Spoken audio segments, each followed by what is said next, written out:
அன்பு தோழர்களே, இந்த உரையை நைனேஸ்வரி காட்கே என்பவருக்கு நான் சமர்ப்பித்தேன். அவுரங்காபாத்தில் இருக்கிற ஒரு ஆஸ்பத்திரியில அந்த அம்மா ஒரு நர்ஸுக்கு போய் என் ஸ்பீச் எதுக்கு சமர்ப்பிக்கணும்? அவங்கள விட பெரிய சயின்டிஸ்ட் யாரும் கிடையாது. அந்த ஆஸ்பத்திரியில 2020 நம்ம எல்லாமே அந்த பேண்டமிக் போது அறைக்குள் அடைந்திருந்த காலத்தில், எல்லாரும் வாயில முகமுடி போட்டிருந்த காலத்தில், அங்க அந்த ஹாஸ்பிட்டல்ல ஒரு பிரசவம் நடக்குது. ரொம்ப கொடூரமான பிரசவத்தில் அந்த டாக்டர்ஸ் என்ன பண்றாங்க, 7 எக்ஸ்பர்ட்ஸ் சேர்ந்து சிசேரியன்ல குழந்தையை வெளியெடுத்துட்டாங்க.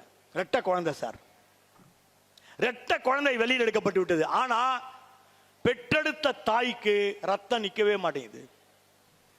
பயங்கரமான பிளட் லாஸ். என்ன பண்றதுன்னு தெரியல, என்ன செஞ்சாலும் முடியல.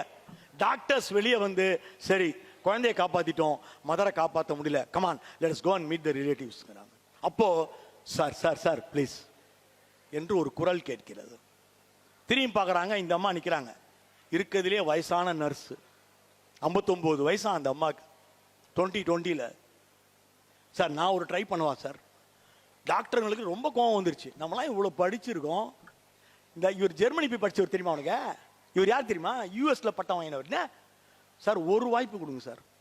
உடனே பகல்ல இருந்த ஒரு டாக்டர் அம்மா, சார் ஒரு சான்ஸ் கொடுத்து பார்ப்போம் சார். என்னமா செய்ய போற? செய். 2 குழந்தைகளையும் இரட்டை குழந்தைகளை எடுத்துக்கொண்டு சென்ற ஞானேஸ்வரி காட்கே அந்த தாயிடம் தாய்ப்பால் அருந்த வைக்கிறார்.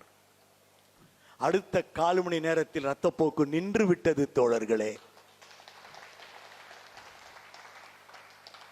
இதோட பெரிய சயின்டிஸ்ட் வேணும்? இவன் தான் சயின்டிஸ்ட். அப்போ ஒரு வாரம் கழிச்சு பாத்தீங்கன்னா யூடியூப் சேனல்ல இருந்து எல்லாரும் பேட்டி எடுக்கலாம் இந்த அம்மாவை. இந்த அம்மாட்ட கேட்குறாங்க, எப்படிங்க நீங்க மட்டும் ஏங்க அத்தனை படிச்சவனால முள்ள நீங்க எப்படி?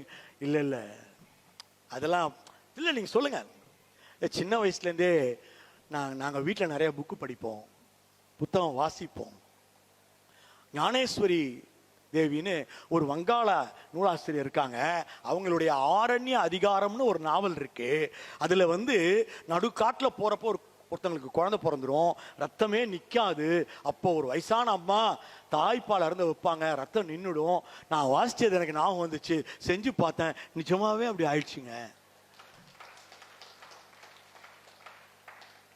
படித்து வாங்கும் பட்டங்கள் வேறு, படிப்பு வேறு, வாசிப்பு வேறு. வாசிப்பே வெல்லும். நன்றி தாராபுரம்.